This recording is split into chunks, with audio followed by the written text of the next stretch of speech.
함께 보신 우리 출애굽기 14장 1절에서 16절을 가지고 오늘은 다 계획이 있었구나라는 제목으로 말씀을 나누려고 합니다. 자, 여러분 인지해서 한번 따라해 볼까요? 자, 다 계획이 있었구나. 자, 다시 한번 이렇게 한번 우리 한번 따라해 볼까요? 하나님은 다 계획이 있으셨군요. 하나님은 다 계획이 있으셨군요. 오늘 이러한 주제로 같이 말씀을 나누려고 해요. 여러분도 잘 아는 것처럼 저는 농구를 참 좋아해요. 농구를 하는 것도 좋아하고 또 보는 것도 되게 좋아하죠. 근데 요즘에는 뭐 시간도 없고 또 이제 나이가 좀 들어서 운동을 잘 안 하다 보니까 하는 것보다는 보는 게 훨씬 더 재밌는 것 같아요. 근데 이제 한동안 제가 코로나 바이러스로 인해서 이제 갇혀 있었잖아요. 이제 그런 상황 가운데 이제 미국 메이저 스포츠들이 다 이렇게 시즌이 중단되고 시즌이 끝나는 그런 상황들이 있었어요. 그러다가 7월 31일 날 NBA가 다시 이렇게 재개됐거든요, 경기들이. 그래서 시간이 조금씩 날 때마다 이게 경기를 이렇게 스트레스 푸는 차원에서 한 경기씩 보기 시작했어요. 요즘에 또 한창 플레이오프 기간이라서 더 이렇게 관심 갖고 가끔씩 보는 것 같은데, 사실 뭐 시간이 거의 많지 않다 보니까 이렇게 라이브로는 한 번도 본 적이 없고 짤막한 하이라이트 영상 뭐 7분, 8분 정도 되는 클립들을 이제 가끔씩 보는 것 같아요. 근데 그럴 때마다 제가 꼭 지키는 게 하나가 있어요. 그게 뭘까요? 누가 이겼는지 모른 채 본다는 거예요. 기사를 통해 먼저 결과 확인할 수 있는데 결과를 확인하지 않아요. 왜 그럴까요? 긴장감이 떨어지기 때문이죠. 그러면 보는 내내 재미가 없어요. 결과를 알고 보니까. 그런데 이번 주에도 제가 하이라이트를 한두 개 봤는데 보면서 혼자 조금 황당한 생각을 한번 해봤어요. 그게 뭐냐 하면, 이게 만약 우리들의 인생이라면 어떨까라는 생각이었어요. 자, 쉽게 말해서 저와 여러분의 삶이 하이라이트, 운동 경기의 재방송 같다면 어떨까라는 생각을 해봤다라는 거예요. 좀 뜬금없는 생각이고 좀 황당한 이야기일 수도 있겠지만, 근데 그 순간 제 생각이 한순간에 다 달라졌어요. 왜 그럴까요? 우리들의 인생에 긴장감이 없으면 진짜 좋을 것 같다는 생각이 들었거든요. 내가 기사를 통해 결과를 알고 재방송을 보면 그거는 결과를 알고 있으니까 전혀 나에게 긴장감이 들지 않잖아요. 우리들에게 운동 경기를 우리가 볼 때 긴장감이 드는데, 사실은 운동 경기 보는 입장에선 긴장감을 즐겨요. 왜냐하면 그게 내 일이 아니기 때문이죠. 나는 한 사람의 관중이기 때문에 긴장을 즐기면서 경기를 봐요. 물론 경기 지면은 스트레스 받죠. 내가 응원하는 팀이 지면. 그런데 그게 선수만큼의 어떤 그런 긴장감일까요? 선수가 갖고 있는 긴장감은 우리가 갖고 있는 좀 즐거운 긴장감이랑은 다를 수 있어요. 그들에게는 그 긴장감이 별로 달갑지 않을 거예요. 한순간에 역전될 수 있는 상황이라면, 온 신경을 모아서 경기를 펼치고 있다라면 그 압박감이 엄청날 것이기 때문이에요. 그래서 저는 종종 제 인생이 재방송이 얼마나 좋을까, 다 알고 있으면 얼마나 좋을까, 그런 생각이 들었던 것 같아요. 결과를 알 수 있으면 다가오는 고난도 그렇게 힘들게 느끼지 않을 수 있잖아요. 우리가 지금 힘든 이유가 뭐죠? 우리가 코로나 바이러스로 인해 힘든 이유가 앞날을 예측할 수 없기 때문이에요. 어떤 결과가 정해져 있는지를 우리가 알고 있고 그게 언제이고 몇 시, 몇 분, 몇 초인지 알면 사실 그때까지 그냥 기다리면 돼요.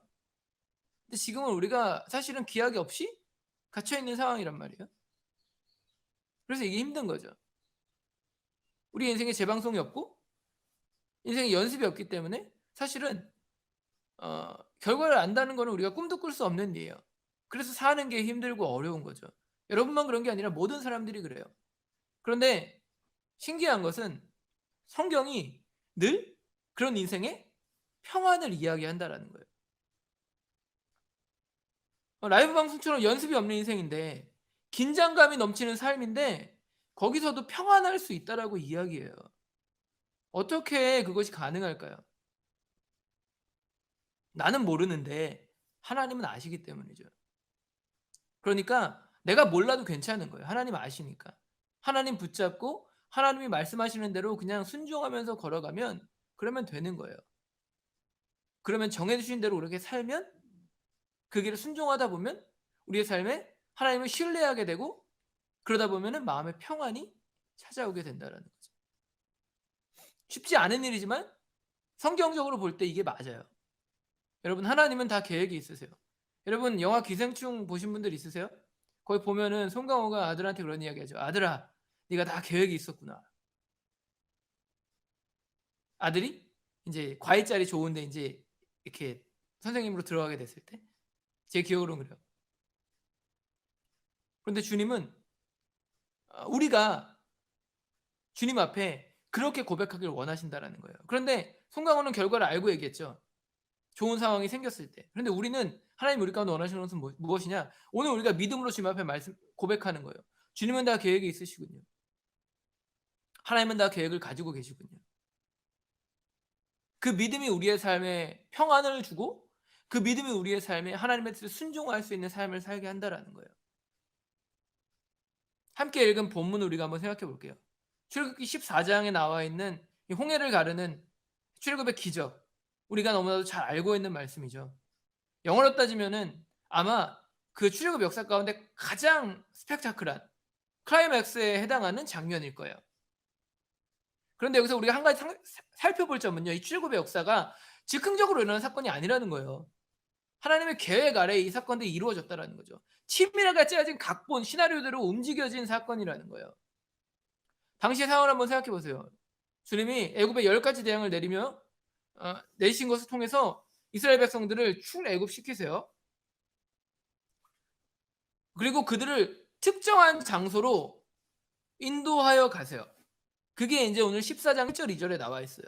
본문이 뭐라고 말하냐면 야훼께서 모세에게 말씀하여 이르시되 이스라엘 자손에게 명령하여 돌이켜 바다와 믹돌 사이에 비하히롯 앞 곧 바알스본 맞은편 바닷가에 장막을 치게 하라라고 말씀하세요. 여러분 이게 무슨 말이에요? 하나님이 의도적으로 이스라엘 백성들을 홍해 근처 바닷가 앞에 장막을 치게 만드셨다라는 거예요. 우연히 홍해 앞에 간 게 아니라는 거죠. 그런데 사실 이게 정말 이해할 수 없는 명령이에요.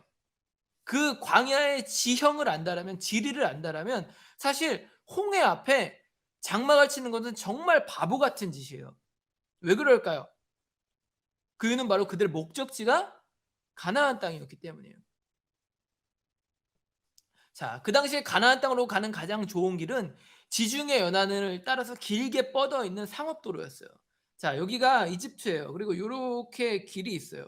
이스라엘 백성들이 홍해로 이렇게 밑으로 내려와요. 내려서 홍해를 건너고 밑으로 쭉 돌아서 40년 동안 돌다가 올라가서 가나안 땅에 들어가요. 그런데 이 위에가 지중해거든요. 이렇게 난 길이 있어요. 이렇게 그냥 쭉 따라서 걸어가면 돼요. 그런데 굳이 밑으로 내려가는 거예요. 지중해 연안을 따라서 가면은 여러분 한 달이면 가요. 장사하는 사람들 같은 경우 빠르면은 막 말을 타고 이렇게 움직이면은 이곳을 왔다 갔다 일주일 만에도 한다라고 이야기해요. 그만큼 잘 닦여진 길이 있다라는 거죠. 그런데 하나님이 그 길로 이스라엘 백성을 인도하시지 않는 거예요.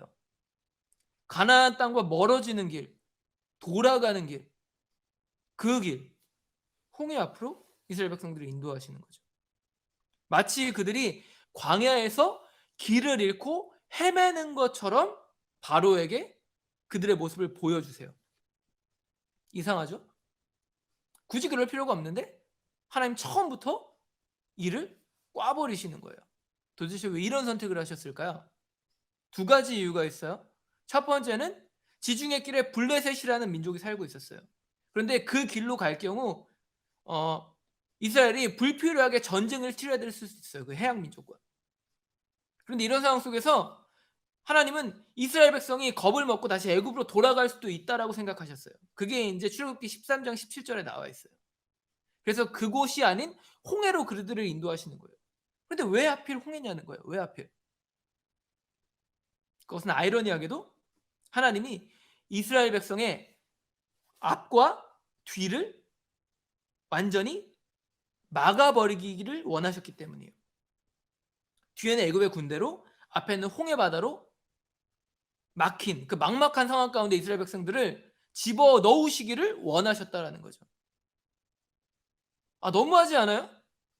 하나님 믿고 나왔는데 왜 굳이 그렇게 고난을 주세요? 이렇게 얘기할 수도 있겠죠. 근데 잘 보세요, 여러분. 3절을 보시면 하나님이 모세에게 그들을 홍해 앞바다로 인도하시면서 거기로 갈 것을 명령하세요. 그러면서 뭐라고 말씀하시면 이렇게 말씀하세요. 그러면 아마 바로가 너희가 광야에서 길을 잃은 걸로 생각할 거야. 그 순간에 바로가 아마 머리가 팍 돌면서 아, 내가 왜 얘네들을 순순히 내보냈지라고 생각할 거야. 그래서 너희들 쫓아올 거야. 이렇게 말씀하세요.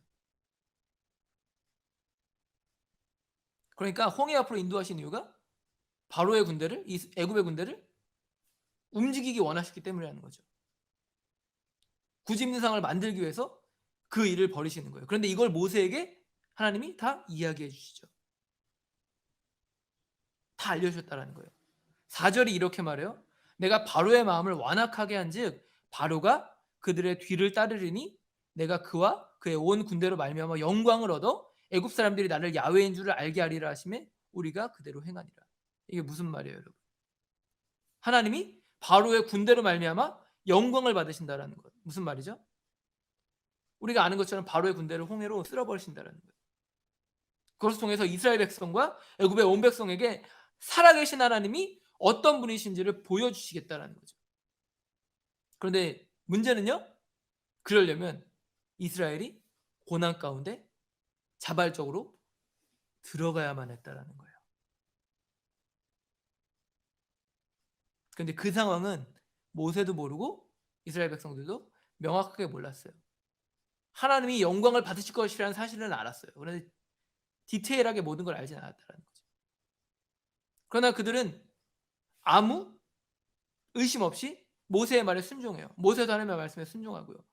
왜 그랬을까요? 이미 애굽에서 10가지 재앙을 봤기 때문에, 하나님의 놀라운 능력을 봤기 때문에 아무런 의심 없이 두려움 없이 홍해를 향해 발걸음을 옮기는 거예요. 그리고 그곳에 진을 치게 돼요.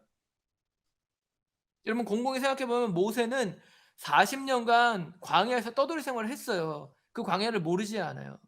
하나님이 그들을 홍해로 인도할 때 이해가 안 되는 부분이 있었을 거예요. 그런데 모세는 그 길로 가요. 일단 그만큼 그들이 담대함과 믿음이 있었어요. 8절 후반부에 이렇게 말하고 있거든요. 이스라엘 자손이 담대히 나아갔습니다. 하나님이 하신 일을 봤기 때문에 그 당시에는 담대함 가운데 그 길로 가는 거예요. 모세도 그렇고 이스라엘 백성도 그렇고. 그런데 이제 문제는 이때부터 어려운 일들이 막 닥쳐오는 거죠. 그게 뭐예요? 벌의 군대가 이제 턱밑까지 막 쫓아오는 거예요. 본문 10절에 이렇게 말해요. 바로가 가까이 올 때 이스라엘 자손이 눈을 들어 본즉 애굽 사람들이 자기들 뒤에 이른지라 이스라엘 자손이 심히 두려워해 야훼께 부르짖고. 자, 이스라엘 백성이 바로의 군대가 막 말을 타고 달려오는 것을 눈으로 보게 돼요. 그 순간 그들 가운데 다가온 것이 뭐예요? 10절 후반부는 심히 두려웠다라고 말하죠. 하나님께 기도했다라고 말하고 있어요. 두려움 가운데 기도했다. 좋아 보이죠? 아직까지는. 그런데 이 기도가 사실은 하나님을 원망하는 기도예요. 10절 보면은 모세를 그들이 기도 드리고 기도하자마자 모세를 원망해요. 왜 멀쩡하게 우리 애굽에서 잘 살고 있는데 우리를 꼬셔서 광야로 데리고 왔냐면서 모세를 막 비난해요. 하나님이 선택한 모세를. 하나님을 비난하고 하나님을 원망한 거죠. 그런데 여기서 한 가지 살펴볼 점은요. 바로 이 일이 무엇을 통해 일어났냐는 거예요. 무엇이 그들을 두려움 가운데 몰아넣었죠, 여러분? 애굽의 군대를 눈으로 보았을 때, 눈앞에 닥친 문제에 직면했을 때 이러한 일이 일어나요. 여러분 대부분의 사람들은 보는 거에 큰 영향을 받고 살아요. 보이는 대로 믿고 보이는 대로 생각해요. 보이는 게 다처럼 생각하며 살아요. 그런데 정말 그런가요? 그렇지 않은 경우들도 있어요. 왜 그렇습니까? 그들에게 또 우리에게 하나님의 약속이 있기 때문이에요. 여러분 지금 그들 앞에 닥친 상황은 꿈이 아닌 실제예요. 생방송이에요. 그런데 한 가지 주목해 볼 점은요. 그들 중에 단 한 사람만이 그것을 재방송과 같이 여겼다라는 거예요. 하나님 빼고 단 한 사람. 누구예요? 모세죠. 왜? 모세는 이미 결과를 알고 있었어요. 명확하진 않지만 하나님이 애굽의 군대를 통하여서 영광을 받으신다는 사실을 모세는 하나님으로부터 들었어요. 그러니까 엄청난 사건이 일어날 거라는 것을 그가 짐작하고 기대하고 있는 중이었어요. 모세는. 모세의 긴장감은 뭐예요? 모세의 긴장감은 기대감이에요. 그래서 모세가 13절에 이렇게 말해요. 너희는 두려워하지 말라. 가만히 서서 하나님이 하시는 일을 보라. 너네 아무것도 하지 마. 하나님이 이제 일하실 거야. 그리고 모세가 딱 가만히 서요. 그런데 여러분, 짠하고 어떤 일이 일어나요? 안 일어나요. 갑자기 모세의 마음에 두려움이 찾아오는 거예요. 왜? 모세도 구체적인 상황은 모르니까. 그래서 답답한 마음에 모세가 간절하게 주님 앞에 기도한 것 같아요. 근데 그때 주님이 뭐라고 말씀하신 줄 아세요? 15절 보세요, 여러분. 여러분 성경 갖고 있으면 꼭 보세요. 주님은 모세에게 너는 어찌하여 내게 부르짖느냐? 라고 질문하세요. 무슨 말이에요? 야 임마, 너 왜 나한테 기도해? 모세한테 이렇게 얘기하시는 거예요, 주님이. 모세의 기분이 어땠을까요? 당황했겠죠? 백성들 앞에서 자신 있게 야 니네 가만히 있어. 아무것도 하지 마. 하나님이 다 하실 거야. 외쳤는데 아무 일도 안 일어나요. 다급하게 기도했어요. 근데 주님이 갑자기 너 왜 나한테 기도해? 황당하지 않았겠어요? 당연히 황당했겠죠. 등에 아마 식은땀이 줄줄 흘렀을 거예요. 그러면서 막 내가 잘못 믿었나? 내가 잘못 들었나? 이런 생각이 들을 수도 있겠죠. 그런데 중요한 건 주님의 말씀이 거기서 그치지 않았다는 거예요. 15절 후반부를 통해 주님이 이렇게 말씀하세요. 이스라엘 자손에게 명령하여 앞으로 나아가게 하고. 무슨 말이에요? 야, 기도 그만하고 애들 데리고 앞으로 가 임마. 이렇게 얘기하시는 거예요. 여러분 이 상황 이해가 되세요? 주님의 말씀은 이런 의미예요. 야, 다 알려줬는데 뭘 그렇게 두려워하냐? 이제 믿음으로 움직이면 돼. 이렇게 말씀하셨다라는 거예요. 그러면서 16절을 통해 주님 말씀하세요. 지팡이를 들어라. 그리고 모세에게 홍해를 갈라지게 하라라고 말씀하세요. 주님이 내가 갈라줄게 라고 이야기하지 않으세요. 네가 갈라 라고 말씀하시는 거예요. 여러분 모세는 분명 하나님의 계획을 신뢰했어요. 명확하진 않지만 하나님이 분명 자신들을 구원하실 것이라는 사실을 그가 믿었다라는 거예요. 그래서 위기 앞에서 백성들 앞에 너희 가만히 있어 라고 이야기해요. 하나님이 다 하실 거야. 너희는 지켜보기만 하면 돼. 그런데 하나님의 뜻은 뭐예요? 모세 네가 해. 웃기지 않나요? 여러분 하나님이 모세에게 당신의 계획을 알려주신 이유는 하나님만 믿으면 알아서 다 된다는 것을 가르치기 위함이 아니었어요. 하나님이 모세에게 어떤 분이신지를 알려주신 것은 단순히 하나님만 믿고 가만히 있으면 다 된다라는 식의 가르침을 주기 위함도 아니었다라는 거예요. 하나님이 모세에게 하나님 자신을 드러내신 것은 바로 모세를 통해 그 일을 하기 원하셨기 때문이에요. 가만히 앉아서 하나님이 다 알아서 하시겠지.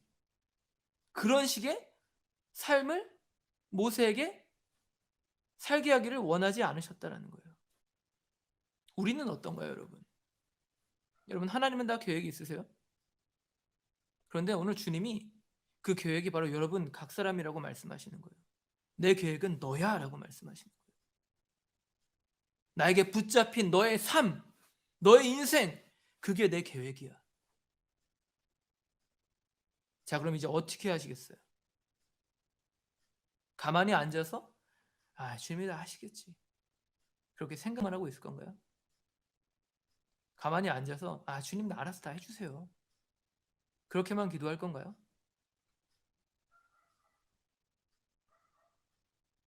아니요, 여러분.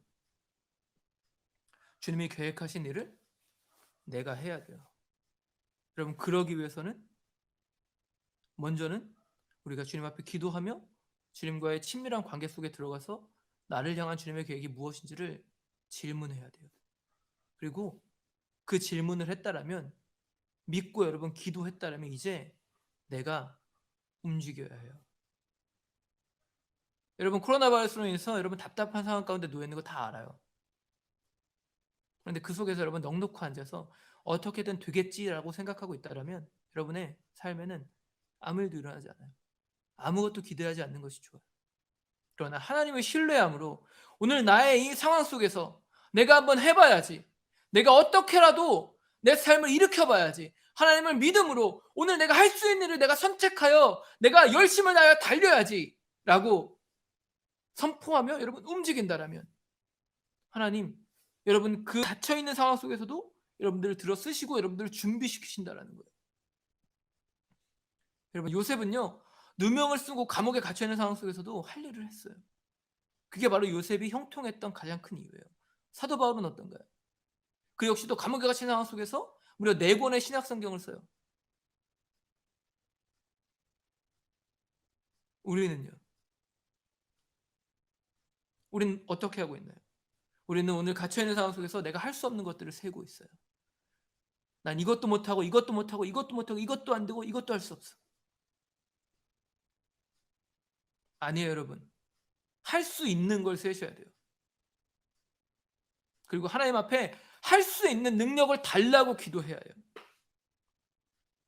그러면 모세가 200만 명의 이스라엘 백성들을 출애굽시키는 놀라운 기적을 일으킨 것과 같이 우리 역시도 하나님의 손에 쓰임받는 날이 반드시 찾아올 거라는 거예요. 여러분 한 주간 어떤 생각으로 한 주를 살았는지 모르겠어요. 현실 도피적인 마음을 갖고 살았을지도 몰라요.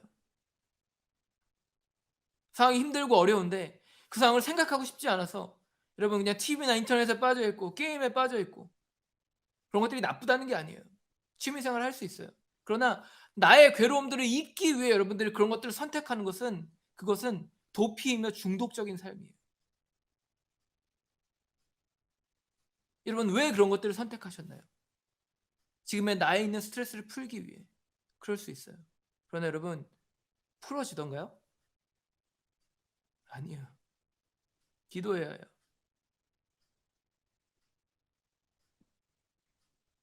목적이 없는 인생은 그 인생에 아무리 많은 즐거움들이 있을지라도 결코 행복할 수 없어요. 하나님을 인생의 목적으로 삼고 하나님의 주신 목적을 향해 달려가는 인생만이 기쁨과 평안과 행복이 넘치는 삶이라는 거예요. 여러분 그러므로 여러분 한 주간 여러분들을 괴롭게 하는 그 부정적인 생각들을 이제 다 내려놓으시기 바래요. 그리고 하나님의 계획이 무엇인지를 여러분 찾고 또 찾고 두드리고 두드리고 묻고 또 물어서 그것들을 받아내세요. 그것을 통해 여러분 여러분의 삶에 하나님이 주시는 열매를 맺기를 바랍니다. 그런데 여러분 그 일을 하기 위해서는 하나님 여러분들을 선택하셨다는 것을 믿는다라면 하나님이 맡기신 일을 해야 해요. 하나님 여러분에게 맡기신 일. 난 잘 모르겠어요. 아니요 여러분 할 수 있는 게 있어요. 여러분 기도할 수 있고요. 그 길을 찾기 위해 말씀을 볼 수 있어요. 여러분의 신분에 맞는 여러분에게 맡겨진 하루에 충실한 삶을 살 수 있어요. 여러분 신발 정리하고 이불 정리하는 것도 여러분 하나님이 맡기신 일이에요. 그 작은 일들을 통해서도 인생의 변화를 경험할 수 있어요. 하나님이 다 계획이 있으십니다. 그런데 그 계획이 여러분 자신이라는 걸 잊지 마세요. 여러분을 통해 일하세요. 짠하고 램프의 요정처럼 무언가를 만들어내는 것이 아니라 여러분의 삶을 통하여 만들어 가신다라는 거예요. 여러분 그러므로 주님이 여러분 안에서 일하심을 믿고 의지하며 여러분이 이제 일하는 삶을 사세요. 여러분이 움직이는 삶을 사세요. 여러분이 행하는 삶을 사세요. 그렇게 닫혀있는 상황 속에서도 할 수 있는 일을 찾아 우리의 삶에 하나님이 주시는 그 계획과 뜻 가운데 점점점 더 가까이 다가가는 저와 여러분이 되시기를, 그런 한 주를 살아내시기를 예수님의 이름으로 축복합니다. 이렇게 기도할게요. 하나님 오늘도 우리 함께 하시고 인도하여 주셔서 귀하고 복된 예배 가운데 우리를 불러 모아주심에 감사드립니다. 하나님 코로나 바이러스로 인해 5개월 가까이 갇혀있는 상황 속에서 우리의 마음 가운데 자꾸만 부정적인 생각들과 낙심의 마음들이 다가올 때가 있습니다. 그러면서 내가 지금 하지 못하는 것들, 내가 할 수 없는 것들, 하나님 그러한 것들에 집중하는 순간들이 있습니다. 하나님이 나를 사랑하신다는 것을 잘 알고 있습니다. 나에게 많은 계획을 갖고 계시다는 것도 알고 있습니다. 그러나 나는 그것을 명확하게 알지 못합니다. 그래서 하나님 때로는 낙심된 마음 가운데 주님 왜 나의 인생에 이러한 일들을 허락하셨습니까? 라고 질문하며 주님을 원망하는 순간들도 있을 것입니다. 하나님 나를 통해 하나님 이제 하나님 일하여 주세요. 하나님 나의 삶에 이 어려운 상황들을 해결해 주시라고 기도할 때가 있을 것입니다. 그러나 오늘 주님이 우리 가운데 원하시는 것은 무엇입니까? 우리가 움직이는 것입니다. 우리가 주님 뜻에 순종하여 우리가 일하는 것입니다.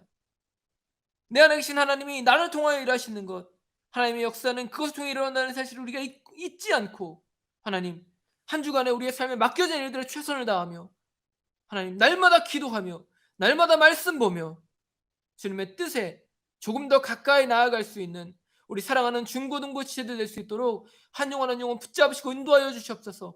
지치지 않고 쓰러지지 않고 낙심치 않고 날마다 독수리 날개치 같은 새 힘을 성령의 능력을 통하여 받는 우리 모두가 될 수 있도록 함께 하시고 인도하실 것을 믿고 의지하며 오늘도 살아 역사하시며 우리 한 영혼 한 영혼을 십자가의 그 보혈의 능력으로 구원하신 나사렛 예수 그리스도의 이름으로 감사하며 간절히 기도드렸습니다.